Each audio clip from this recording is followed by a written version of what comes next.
Hi guys, saseni mkoaje? How is your Friday? Leo ni weekendi. Karibuni sana in the Young Perspective Show. I am Ivy CAMAR. So waku, nimekam.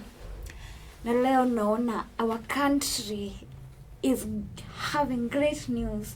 Things are changing, by the way. Guys, we promised to change this nation and we are really doing that. Things are changing to a point that I didn't expect. But we need more changes and we need a better nation. People are really pushing for what they want. Whatever we want is what we get. By the way, interact with me upon Ndereti FM na Simcha TV. Tuko live on Facebook. Niongeleshe, niambie, what is your views about the changes that we are seeing? Nini unaona and you are like, yes, this is what we want. And I saw yesterday that people are really on the accountability cases. Yesterday being the anti-corruption day, niliona watu hawataki jokes. They know what they want. Tuliona kidogo our governor was trending. Cause investor alikama akasema wanataka kuniibia. Wanasema niwape 43 billion. Wanasema niwape this amount of land. And he really trended and guys are like, we don't want corrupt leaders. We don't want this. And he came and did a press conference. Guys, sijui kama mmeona hiyo press conference ya JVN. Oh my God. Tell me why you would come and say, yes, they were supposed to give us for 3 acres of land. But they have given us 106 acres. Na mnajua, kwa hiyo 106, tunataka inafaa kuandikwa the county government of Kiambu ama the current CC finance. It's so sad that mnataka hata public land iandikwe jina ya mtu. Na by the way, si mimi nimesema, ni JVN alisema hivyo. And I might pray you that creep. Ya kisema hivyo. Juu alifanya press conference ya more than 1 hour. Na kuna vitu alisema and I'm like, okay. We really don't know who is telling the truth or who is lying. But must you confuse yourself? Na tunasema, kama umeguza mali ya umma, you have to leave. Lazima urudishe vitu za public and hatuwabembelezi. And kidogo, jana ilikuwa siku tu kali. Kidogo tukaona Mr.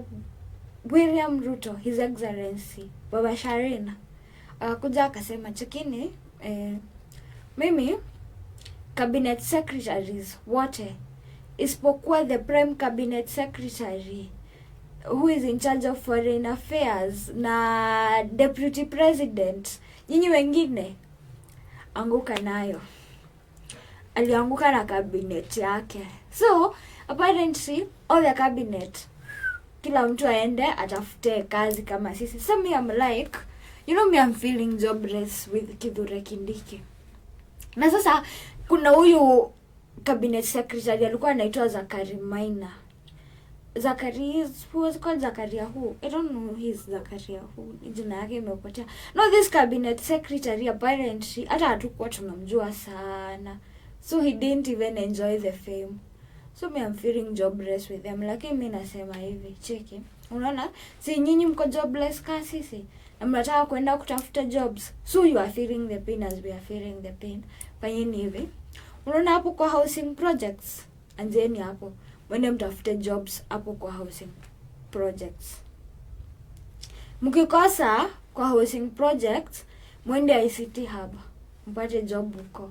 See, it is very fair mkitumia process yenye nyinyi hutushow tutumie. Because tell me why you want to use another process na si yenye wewe unatuambia. I have seen very funny things that Moses Kuria is saying. Actually, Moses Kuria alisema leo at least mngempea siku 3 atafute fees ya watoto wake. Lakini Moses Kuria is kind of funny, or let's say Moses Kuria is controversial and he enjoys controversy. So apparently we don't have cabinet secretaries right now. Imagine in this nation sasa tuko na Urezo na Rigiji na Musalia Mudavadi. Na unajua hata Anthony General aliambiwa cheki pia weenda home. Time yako imekusha. You're misreading the government. Fanyaje? Enda home. So apparently to us it's a kinda an achievement, because some of these corrupt and arrogant people mulikuwa mnatuongelesha vile mnataka. I bought my 200 and something watch when I was in this country and I was a senator.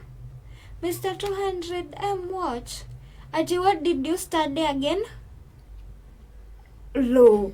And you're in charge of roads. Where tuko na engineers, watu wapewa kazi yenye wako qualified. We want qualifications. Hatutaki sijui unajulikana, sijui ni political rewards. Hatuwataki. Mr. Kithure Kindiki, we respected you and we had seen your potential. Lakini ukaamua kutu disappoint. Sasa wana umeenda. But it's okay. Lakini sasa there is something that was very funny. This meme ya our friend Mutua. Our friend Mutua hana job sasa na pia hana bibi. Both of them Juliani participated waku. Sasa si tulisema tusikue personal. Si tulisema tunachana na yeye tu, tunamtulia. Acheni kuamsha alsas, lakini tunajua nani aliparticipate, lakini sasa si mtulie. Alsas ni vibaya kuamsha. But guys, I think these are some of the changes we want. Niliona watu wakijaribu kuringanisha whatever happened yesterday and what happened 19 years ago during Mwai Kibaki's tenure. And I'm like, so we are back to so many years ago. Things were happening kitambo. But I understand that it was not about the people. It was about the president being accountable. So the president can be accountable mkitaka. Na hata yeye, he have to be accountable through who corporate. Lakini wase, kuna hawa watu 51, hawa parastatus. You have to go. You also have to go. We have to fix this nation. Anyhow, some of these people have to go, and they have to go for good. Na hatuwataki tena. We don't want corrupt readers. By the way, kuna watu wako na masters na PhDs and they have never gotten jobs in the government. So let's give those people chances. Hatuwezi kuwa sisi watu wetu tuko jobless na kuna CS pahali ati sijui amefanya nini, alipewa political favor, sijui he is corrupt and whatever. We don't want that. Nimeona tu clips za venye mnachomea Murkomen with how he has lost it. But by the way, imagine kuna mtu alikuwa senator na MP alafu akaresign na kuwa CS na amekuwa fired. Anyway, we are jobless together. Kujeni to feel the pain together. Ama mkampia hata tuende maandamano. Si mlisema tuende maandamano juu tuko jobless. And then mkuje. Moses Kuria, enda ukuje manze. About how does it feel to be jobless? I don't know. But what shocked me ni kuona pahari CS Machogu aliachwa pale JKIA. Waku, so it is that serious when you lose a government job. Niliona wase wakisema sasa hivyo ndivyo tunajuanga bendera si handkerchief. And I'm like, yo, I have been using the flag as a handkerchief to wipe my tears nikipigwa na tear gas. I thought ishakuwa handkerchief. So that is not the case. Hey, anywho, tuseme aje. But sasa Mr. President William Ruto, Baba Sharina, sisi tulikuwa tumesema uanze na Prime Cabinet Secretary. Anafanya unini kwa gava? Kiti yake ni unconstitutional. We don't want unconstitutional offices in this country.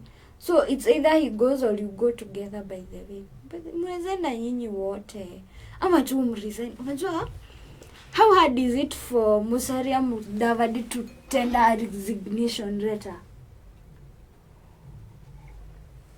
Ni formula gani inatumika? See, he can just tender his resignation letter na aende. What is different about that? Guys, interact with me. And people say it is not about what you say, power is not that, it's about the money. Ebu tell us, how do you feel about the cabinet secretaries who were fired, and how do you feel that Musalia Mudavadi is still holding an constitutional office? Guys, I would like to hear what is your own ideas. How do you feel about it? Because man, nobody deserves that too much favor, having an unconstitutional office. No, but apparently Rigji ameamua sasa yeye atakuwa anafanya vitu vile anadai. Waku, I would also like to know, what do you think about Rigathi Gachagua? Because man, it's getting worse. The pressure class, does the pressure increase or decrease? Because man, things are getting very, very hot. But guys, our watu 51 wako kwa hizo para start wakina Felix Kosgei na wengi na Mary Koini and stuff. Say bado pressure haija increase kama hawajaenda.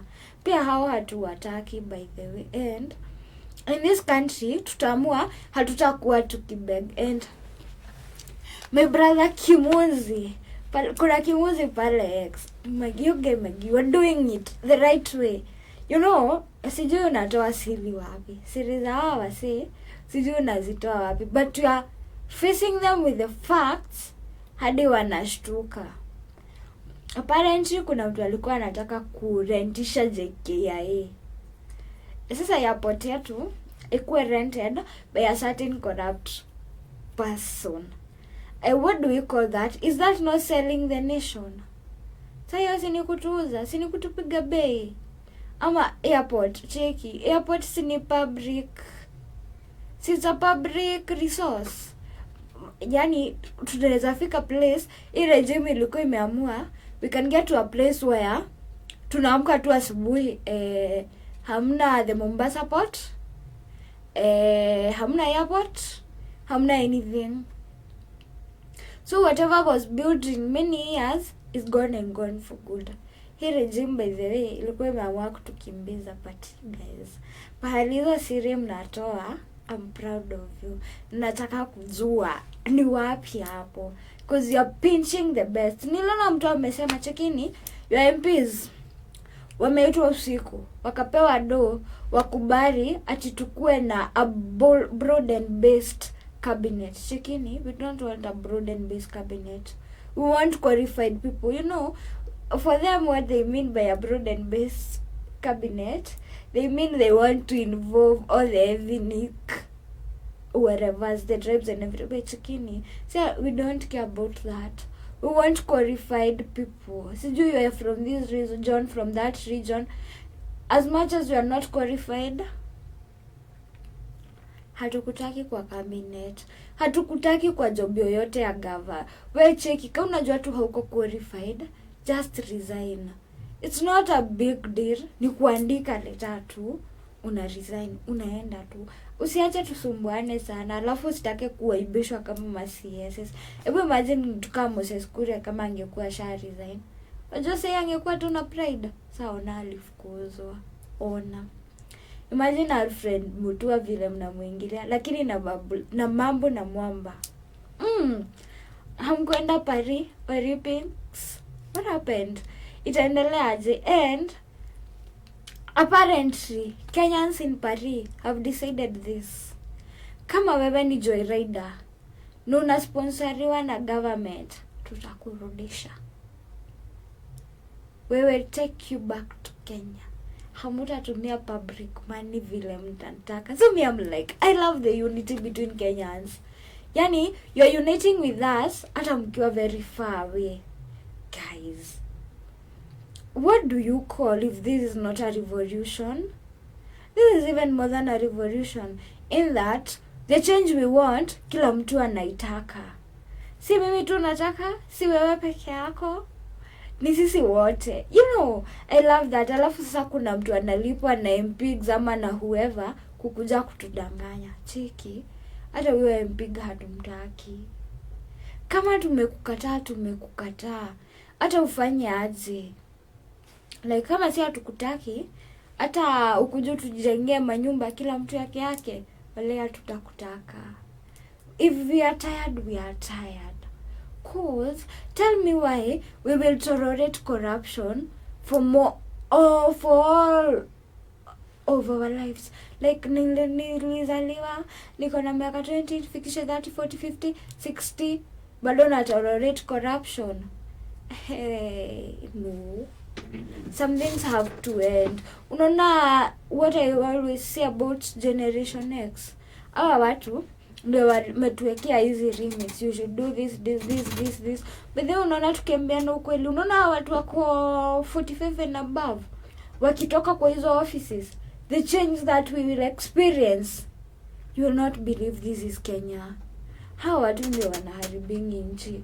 Na they say I attack them and I call them old people, but manze nyinyi ndio uharibu nchi. And it's not a lie. It's very true. Nyinyi ndio mnatuharibianga nchi. Na time yenu imeisha. Na tulisema mtu amefikisha miaka 60. Whether you are a chief, a sub-chief, whatever you are, hatukutaki. Go and retire. Hizo job opportunities zipewe watu young. Watu watawezana na kazi na watu watakuwa more serious. Watu wako na brains na watu wataweza kuwa wana execute policies vizuri. Hata politician wenye umefikisha 60 years, whether watu wako tunawachagua. Sasa mbona, why is it that you want to be our MP when you are above the retirement age? Utaenda kureason aje? Wewe ukifikisha miaka ya retirement, unaenda retirement. Those are some of the things we want. Na pia hatutaki ati sasa mimi ni MP na mimi ndio tunachukuanga tenda zote. Wewe ni politician, ukue politician, mambo ya biashara uache. Hizi biashara za kufanya government wacha watu wengine wapate hizo chances. But the way hii country mmetusumbua tena, sijui kuna the only people I employ from my community, my family, sijui what, wewe mnatusumbua. So some of these things for this country to change zinabidi ziisha. Kuna selfishness mko nayo, itabidi muiache tuendelee. If hamwezi wacha, hatuwezi endelea. We have to songa. And sasa kama wewe unaona ni ngumu, tunaanguka na wewe. Unajua tukianguka na wewe unaenda by the way. Hatukubembelezi, kuna mtu ameamua hamtaanguka na mimi. Acha nijiangushe mimi mwenyewe tu niende. Acha nisonge. So I have just received some news that IG CAMAR have decided to resign. And the president has received the resignation letter. You know what? We are proud. As a nation, we are proud. You mistreated us. Kwa maandamano. Everything the police did was unconstitutional. So I don't know why you would remain in that office. Of course, you failed. Tusidanganyane, you failed this country. And I'm proud that you resigned. Kama watu wangeamua sasa tuamke na wewe pia wewe ukue fired, hangekungekuwa kuzuri sana, But I'm happy that you took that bold step to resign. Uache hiyo opportunity ipewe mtu mwingine competent. Mtu anaweza fanya job, mtu anaweza saidia this country, mtu anaweza tupeleka to another level. Someone who can make us great. Someone who we can say, yes, this is what we want. This is what we want in the National Police Service. People who can bring on board new ideas to change this nation. Na kama unaona wewe hauwezi, we are saying this and we are saying more and more times. Resign. And true. Because tell me why you are in a position where you don't even know what your responsibilities are. Yet there is someone who is overqualified for that position and they are jobless. Tell me why we are having underqualified CSs, yet see what qualified tumekosa, So at least we have to change this nation. Is it drama mingi zitaishaisha? At least the pressure has increased, but pressure haijafika pahali tunataka. We want change completely. Hatutaki change kidogo ati part moja. No. We want a complete change whereby if we decide to do anything in this nation, hakuna kitu itarudi nyuma, you know. Na tuache kujifanya ati we don't understand what is happening in this nation because we are readers or anything. As long as our people are suffering, we got a very huge responsibility to take it and work with it and do our responsibilities. You know, there are some hard questions on accountability. Tutaanza kuulizana. Tuanze kuulizana, wewe ulipewa 24 billion. Hiyo ni pesa naweza pewa miaka 4 kila siku mita moja. Wewe kama governor unapewa hiyo pesa. Then tunaambiwa misuse billion kadhaa. Zinaenda wapi? Wewe kama MP unapewa 100M za CDF. Tunaambiwa 70 zilipotea. Zilienda wapi? You know, we have to come to this negotiation whereby public funds hazitakuwa zinakuwa misused. Whereby if I go to the hospital, I get treatment, the best treatment ever. Sahi mnatuambia tutatoka NHIF to CHFI, si ndio? CHIF, sorry. So sisi kuhama kutoka NHIF kwenda the other doesn't make a difference so much that tunaweza kuwa proud of. Ni kama Safaricom wa mke leo wa rename yao.com. Has it changed anything?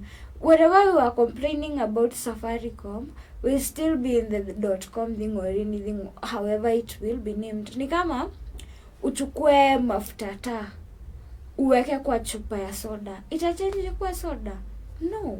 That is the same thing we are doing. So we want accountability. Mnatuambia funds zenye tumekuwa tukilipa NHIF zinaenda wapi? Who is taking this? Who is taking away this? Why are we losing? Why are we not gaining? Why have the JSS interns not employed until now? Who is responsible? Who should we make sure that you are accountable for that? You know, we have to come to a point where everyone is accountable for what they are responsible of. Tuache kupigana chenga na nini. We want accountability, by the way. And since youths wa Kiambu wameamua cheki JVN,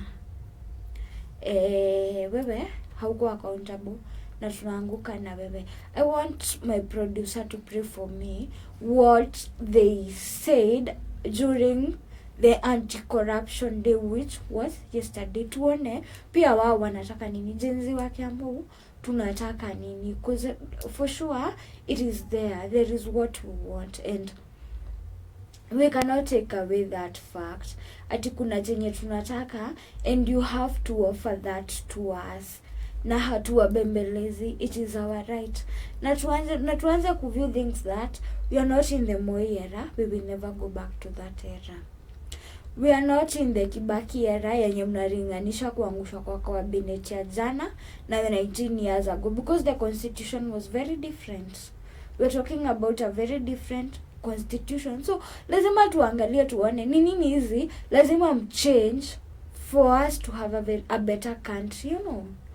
And corruption, me usema hii country kitu hutumaliza ni corruption, because it is not that we don't have money, we do, but our corrupt leaders. And mi naona tu tuanguke na wao. Able watch what they said, watch what they had to say, uniambie are you agreeing with them or not?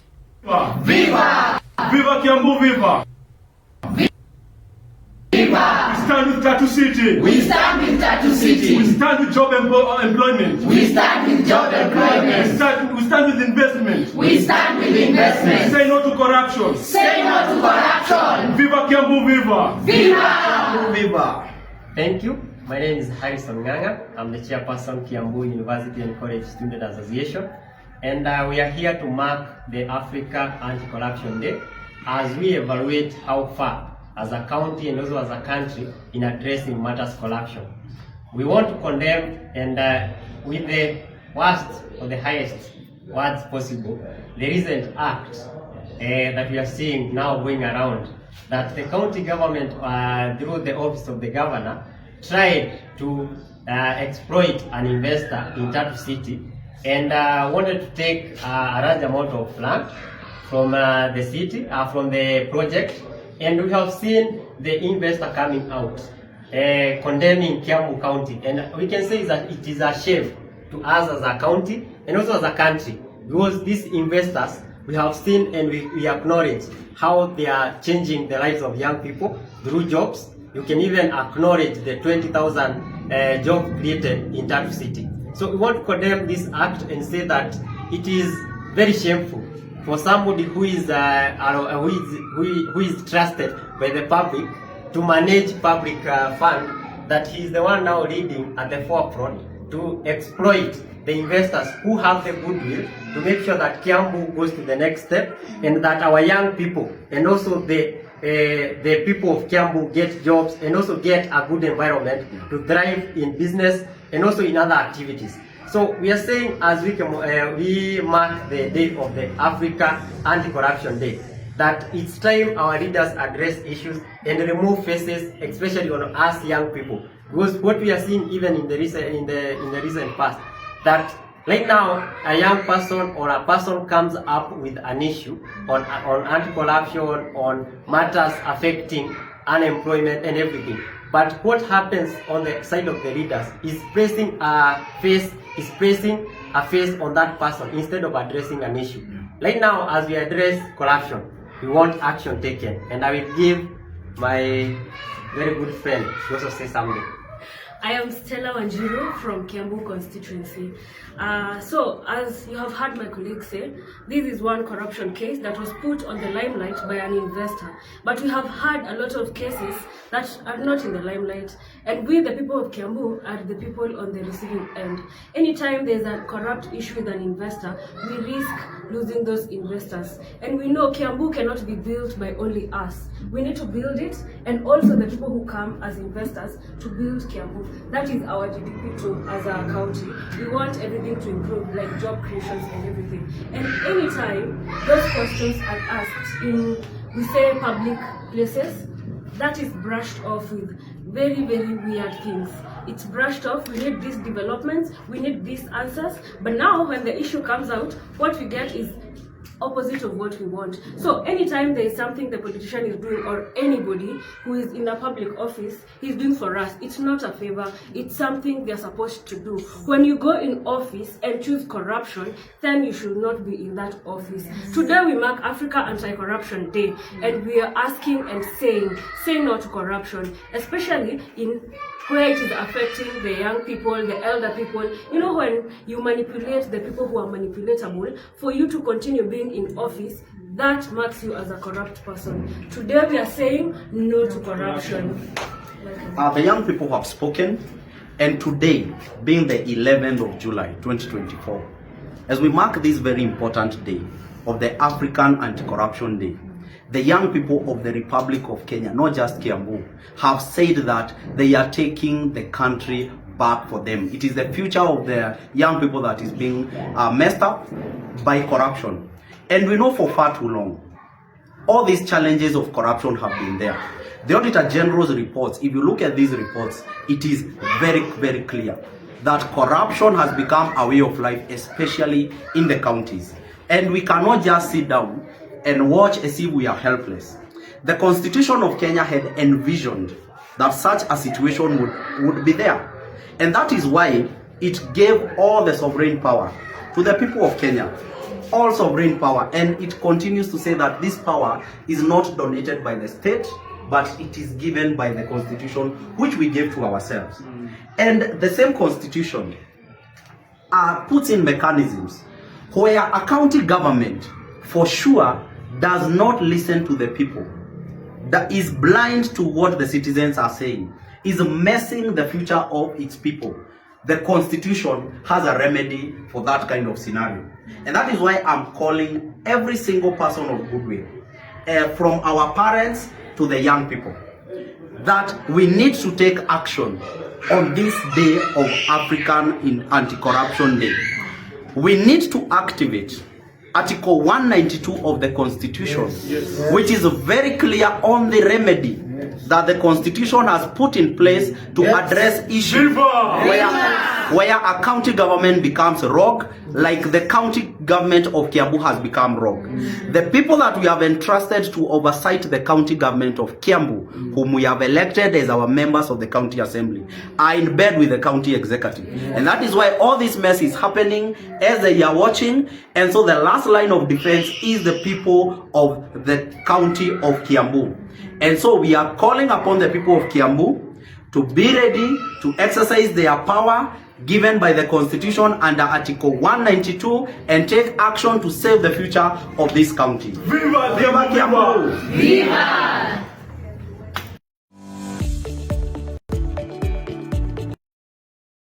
To say, mostly if you have watched well, oni jinsi wa Kiambu, umeona hapo hata the university encouraged readers in Kiambu talking, and wanasema simply that we don't want corrupt readers and we must evoke Article 192. Article 192 inasemanga simply waende home.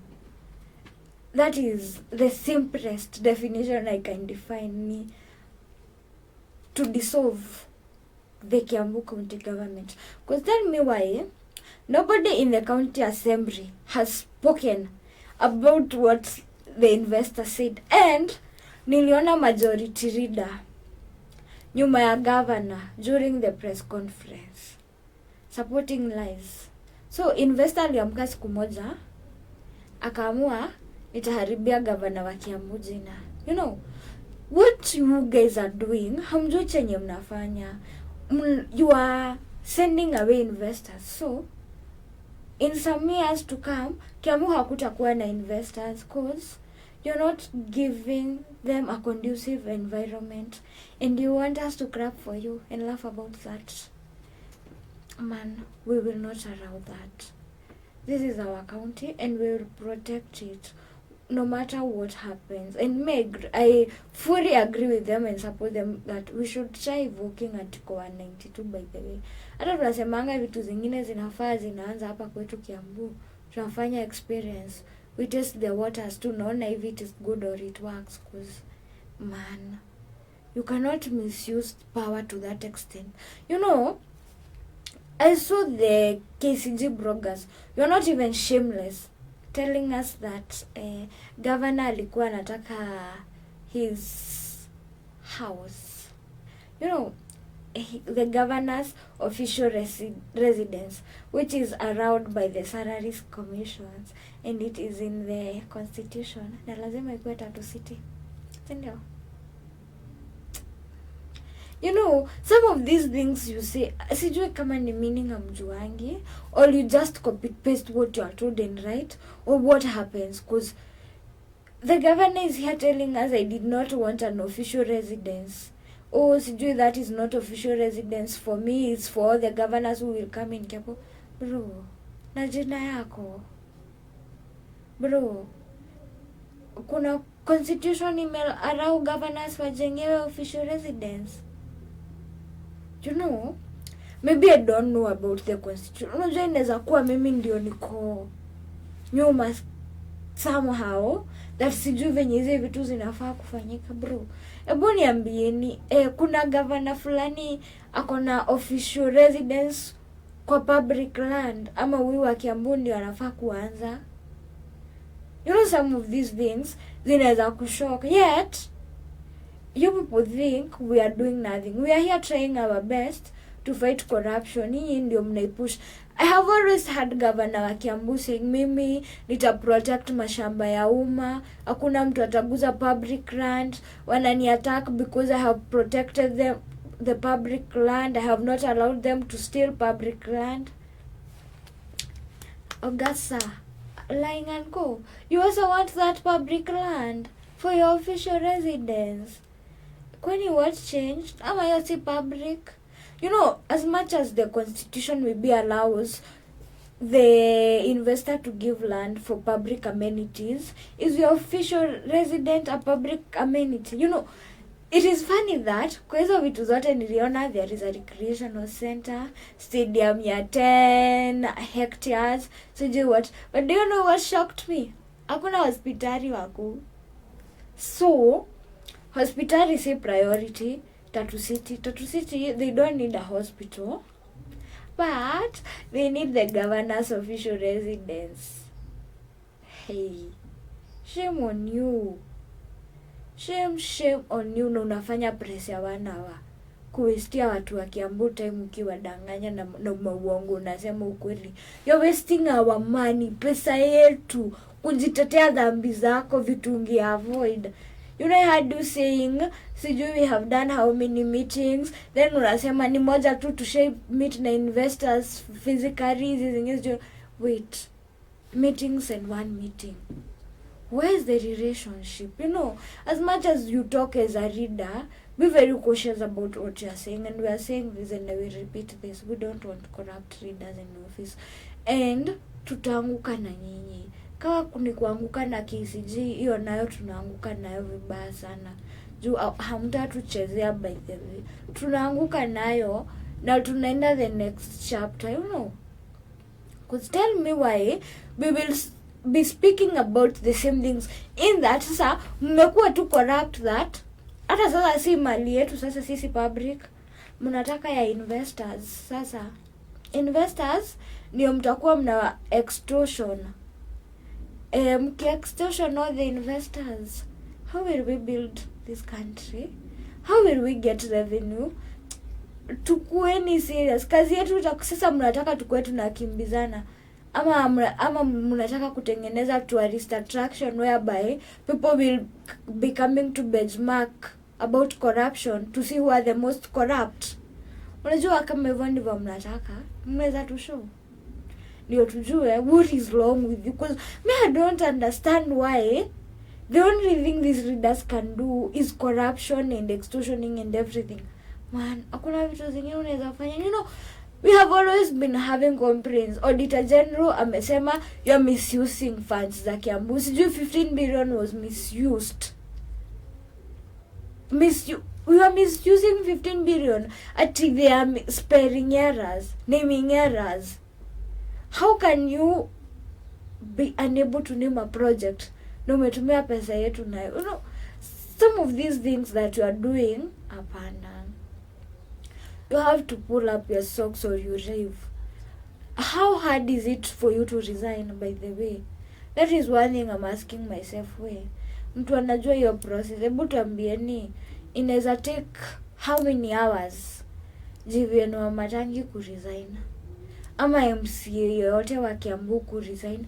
Ama MP? Because you know right now, tumefika a place where no reader is good. No reader is working for us. Kila mtu ako na kashida kake fulani. Lazima tukuje tukunyoroshe ndio ufanye vile unafaa. What happened to working under raw supervision and minimum pressure? What happened to that? See, those are the qualifications unatuishitishanga tukikuja interview. Ama zeri change aje? Wewe. You know, somebody told me politics ni kazi ya mtu amekosa kazi na akaona hakuna kitu kingine anaweza fanya isipokuwa politics. So me, I'm like, is it true? Because now it is proving that, because surely hakuna kitu kingine mnaweza fanya isipokuwa corruption, kudanganya watu na kupeana handouts. You know what? We will be doing things and you get shocked. Cause man, I don't understand why you people are quiet. And by the way, imefika in nation, kuna watu hatuhitaji, by the way. Kuna watu hatuhitaji. Cause some of you ni mresign tu muende, hatuwahitaji. We don't need you, by the way. You know me, today I'm very proud of IG Kome. You know, IG Kome is a man enough or a hero. But they may salute Iji Kome. Because it is very hard for someone to resign. Super hard, pretty hard. But he has said this, you know what? I failed. I didn't meet the expectation of the Kenyan people. Let me just leave. Let me give a chance to someone else. So my question is, who will be a man enough or a woman enough like Iji Kome to do the same? Because most of you have disappointed us. Na hatuwafichi, by the way. Mume to disappoint. Just be men and women enough. Muende. Mujitoe tu wenyewe. Musitupe tu struggle. Because man, tell me why we are having an MP going out there to give handouts. Anaenda anaita wa mama. Kikundi cha watu. Anakuja kuwapea pesa yetu. Pesa yetu. Unaenda unakalisha vijana chini pahari. Unawasukumia drinks. Cause you know what? Youths, kitu mnaweza kunya ni kulewa, mkunya, alafu si mnajua tuliwaekea 250M pale kwa expenditure za rehabilitation. So mkunywa kabisa. Alafu sasa we will rehabilitate you.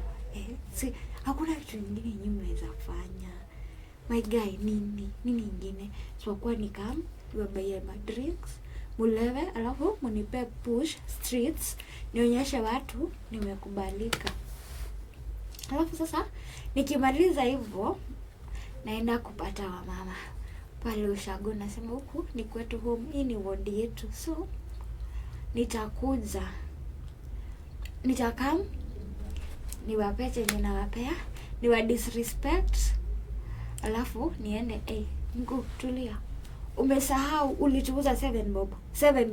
You can use a 7 bob. By the way, me I want this. The people of CAMAR, after dividing our voters rate and the 2M, tuliona ametuuza 7 bob. So if you need to reclaim your power back, mtumie hizo 7 bob, turudishe power yetu waende home. Cause are you worth 7 bob? Me I'm not worth 7 bob.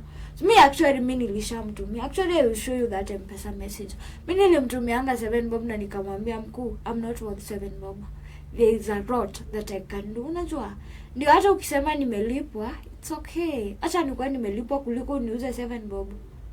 You know, 7 bob is very true for an MP to take for all of us. You don't care about us, you care about yourself. But mimi, youths wa kawaida, guys, I'm super proud of you. I'm really proud, super proud. You guys mliamua, sisi, we are not worth 200 bob. Mukatoka hiyo meeting. You know what? I'm proud of you and I'm saying this. We are not worth 200 bob.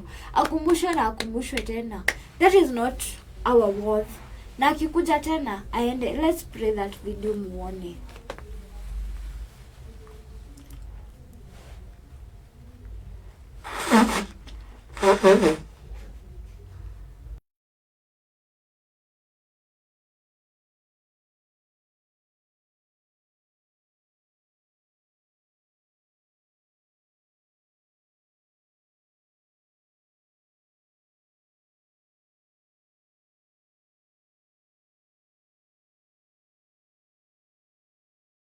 Walisema wao si worth to so, na wakatoka 3/4 of the meeting.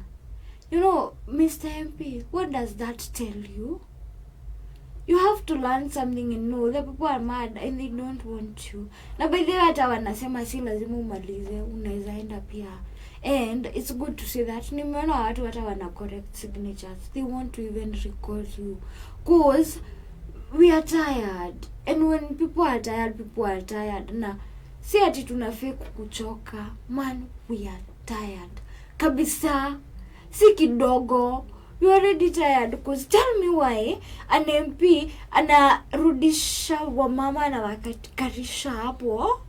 Ati anawapea 200 sijui pesa ngapi. Hata kama ni pancha ama ni dhao ama ni kapatano. Umetuangusha. You know, me I'm very disappointed today in our parents. You know me, I'm so sad and disappointed to say I'm from Kawaida. You know why? You embarrassed us. Murituaibisha. We have never felt so embarrassed like we felt today. Ati hata mnamdansia after ametuuza 7 bob 7, hata mandazi haiwezi nunua, hata fresh haiwezi nunua, na hizo ndio amount alituuza, alafu mnamwelcome kwetu home. Hiyo ni kama kuleta kasi. We are very disappointed. By the way, me from kawaida, me am disappointed. Na me hawa mama wote wenye nimeona kwa hizo picture, mimi by the way, I might take it personal with you. You tell me why you are proving that we are worth 7 bob. Shilingi mugwaja. Shame on you. Ati mlipewa sijui punch. Punch utakula siku ngapi? Punch huwezi kula hata siku 3. You know, punch ni pesa ya kukula hata siku moja tu. One day. Na ndio umefanya utuibisha hivyo. Sisi utuibisha, utuonyesha value yetu ni 7 bob. Shame on you. We are really disappointed, and I'm saying this as Ivy, and as Ivy I'm disappointed na MP Kawanjiku bado hakijaanza kukulamba. Kitakulamba, utajionea. You know, people on the ground are saying wendo wa apologize. Unajua umeongea talks zingine, we are very disappointed. But me naona hata ukikuja kutu apologize and everything, you won't change anything. The pain you have caused is too much. Now you are continuing causing us pain. Because tell me why you will tell our old women to sit down kwa nyasi. Kwa nyasi. How on earth does your brain work? Kwa nyasi. Mimi unakarisha shusha yangu kwa nyasi. At least ungetafuta tents wakae uwaheshimu. Is that how disrespectful you are? Tukiamba people unawakarisha kwa nyasi. Surely no ugatukora. Utatukuta. Na unaniona hata sioni ukitukuta by the way. Naona tukikukuta. Utasonga before utukute. Kuenda. Hata mimi nitasema si lazima umalize by the way, it's not a must. Because tell me why unakarisha my grandmother kwa nyasi, my mother kwa nyasi. No. Things don't work that way. And me would request Kawanjiko to be a man enough and face us, the youth. Face us. All I know, it's pretty hard. You cannot face us. How will you even lie to us? Udanganyangwi. Watu unaweza danganya ni hawa mama tu ulidanganya bado na uko 2021. Kukunza ukadanganya 2022. Hao ndio unaweza danganya. Hao mama wenye hawajui rights zao, mama hawajui basari ni compulsory, mama hawajui hiyo pesa unawapea ni hao, na mama hawajui hiyo food utawapelekea ni hao. Hiyo yenye umefungia kihara ni hao. Hiyo food yetu imefungiwa kihara by the way.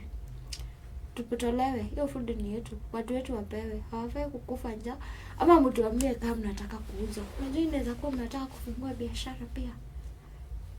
Mnaweza tushu by the way, mnataka aje tuone kama tunaweza negotiate cause we are disappointed in you. And me by the way, I was a huge supporter while the Kiamba MP, lakini me say me I'm very disappointed in you. And me, even if it is possible I send you a recall 50 times, neza jaribu. You know, most of you will say I'm biased, but man, you are doing us injustices. And kitu mtaacha kufanya ni youths wetu mtaacha kutumia. And youths wa kawaida, they have proven sisi hamwezi tutumia. We have a lot of work to do, and we will do the right thing. And thank you guys, thank you so much for waking up and living and proving to him that we are not worth handouts and we are not worth 7 bob. I'm so proud of you. But kuna watu wengine pia wanafanya kazi poa. Mushadha kaya baruda.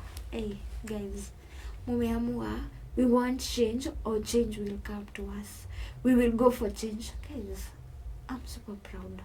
You know, seeing you guys fight for that road, fight for it to be made. Bado the same people pia tuliwaona kihara wakiwauliza kaa chakula ni kitu ya kunyima watu. You know, we are super proud of what you guys are doing, and ain't gonna lie, you guys are heroes. Cause man, tell me who else can do that? Anything possible? And MP, you must watch this space, cause it might be your end. And by the way, there is something youths wa kawaida wameprove. People have always said Kawanjiku political career yake ilianza Kawaida Stadium, and ain't gonna lie, hapo ndio itaishia. Yes, hapo ndio itaishia. Cause hatukuchekeshi. By the way, you are doing us injustice, we're gonna serve you the same injustice. We're gonna serve you the same cup of poison you are serving us, because that is the right thing to do. Na watu wa Mushadha Kayaba Road, these guys have complained since last year April. Alafu mnawaambia you are following processes. Okay, processes gani? Mwaka mzima na miezi. Surely hata tukwange consider it sometimes. Ati ni mvua.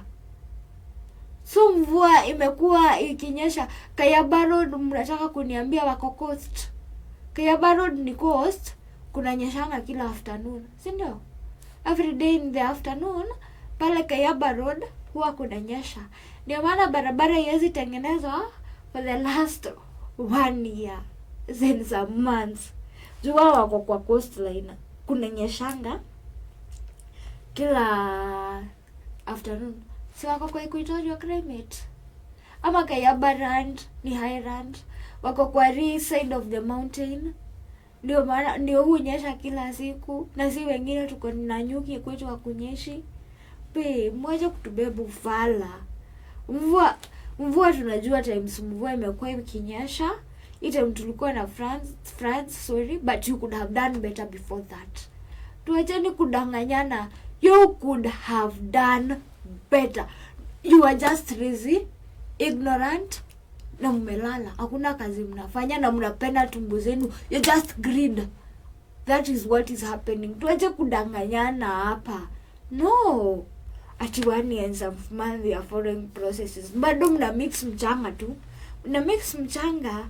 So whatever you are doing and the photos you are sending us, ni mchanga mna mix. Na nilisema hivi, kama kuna barabara tarmacked, mtatuonyesha. Msituonyeshe ya Gashia ama ya wapi, mtuonyeshe Kayaba Mushadha Road. That is the only tarmacked road we want to see. Kuna barabara ingine tarmacked tunataka kuona sahi Kiambaa, except Kayaba Mushadha Road. That is the only road tunataka kuona ikiwa tarmacked. Na hatuwapei amani hadi mtarmack hiyo barabara. You see how smoky it was. Even if tutakuwa tunaishi hadi mtutamakia barabara, mtutengeneze kuzi. We ain't gonna lie that we are giving you time. No. And I'm saying this and I'm repeating this. MP, ukiongelea any tarmacked road in Kiambaa, let it be Kayaba Mushadha Road. Si road ingine. Ni Kayaba Mushadha Road. Hakuna road ingine Kiambaa tunataka ikuwe tarmacked. So for now, mi hata sijui kama ward yetu kuna road inafaa kuwa tarmacked, but for now, me am standing in solidarity with the people of Mushadha. The people of Mushadha Kayaba Road. That is the road that you must tarmac. Na wamalizie hiyo barabara. Si kazi yao si mshinde wakipigwa na dust waishi kuenda hospitali kila siku vile nyinyi mnataka. Mnataka wakufe na asthma na other respiratory diseases juu ya nyinyi kuchanganya mchanga. The only thing you do there ni kuchanganya mchanga. Hiyo mchanga mwache sasa kuchanganya, mtengenezee watu wa Kayaba barabara, please. Tuacheni kubebana ufala by the way. You know, sometimes mimi nakuja issue na jamishwa na vitu zina happen hapa Kiambaa, cause some of these things they have to change. Tell me why. And then after tumetoka Mushadha Kayaba Road, we are going to Mushadha Primary School. Tell me why those kids shule yao iko na matope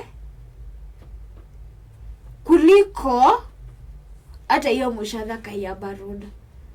Tell me why. What is the CDF doing about that school? Bana, mutafanyia watu wa Mushadha vitu zile zinafaa. vitu appropriate. Mwache kubeba watu ufala hapa Kiambaa by the way. Hatutaki kubeba ufala to that level. You guys, and me, I'm studying with all the guys who are there fighting the youth readers. Mimi nimeona youth readers tulichagua pale KYU studying very strong. I'm really proud of what you are doing.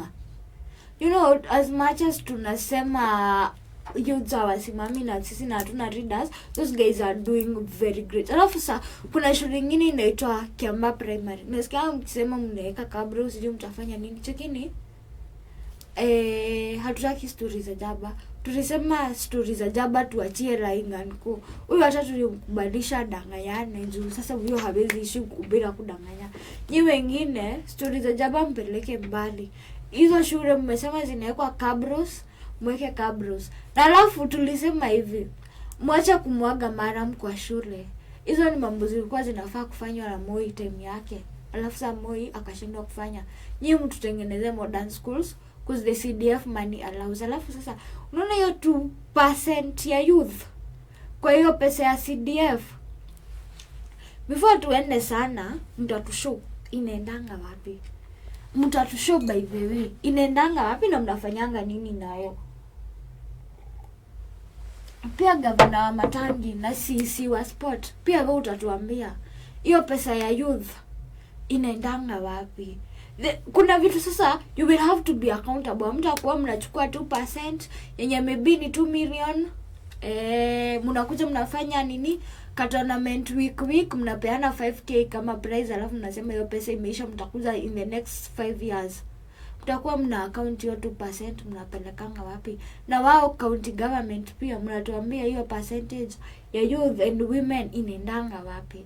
Pesa ya the vulnerable pia we want to know where it goes. All of you, if you are a reader in Kiambaa and Kiambu at whole, you must be accountable or resign.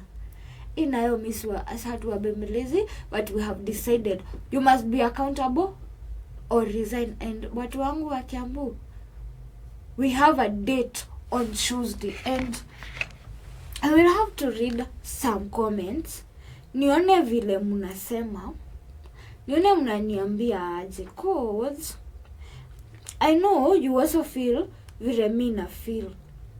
Pia nyinyi mna feel like tuko harassed, tunafinyiliwa ama tunakoasiwa. Nani right yetu by the way? Hizo vitu mimi naitisha si ati ni favor mtatufanyia, si ati mkitengeneza Kayaba Road ni favor watu wa Mushadha watafanyiwa. Pia nyinyi mna feel like cheki, you know, si favor mtafanyia watu wa Mushadha or anything.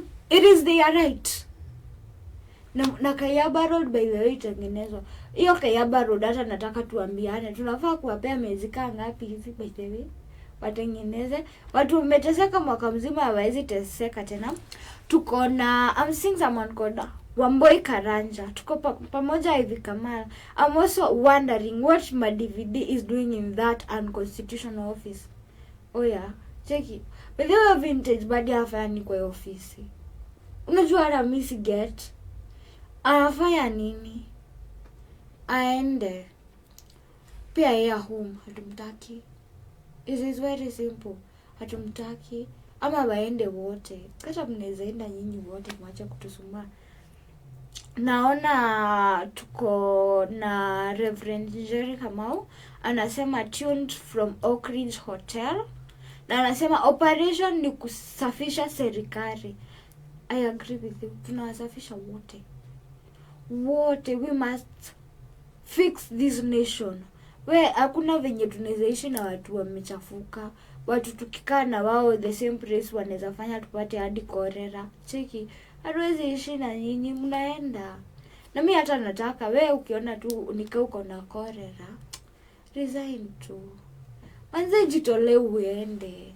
Tuache tu kufanya wrong process, but guys, you know, today's show has been very enjoyable and today I'm proud because of what the youths are doing and the Gen Zs in Kiambaa. Guys, I'm proud of you and I might be joining you soon. Kama mjamaliza hapo Mushadha Kayaba Road, I will join you in solidarity because we must fix this nation.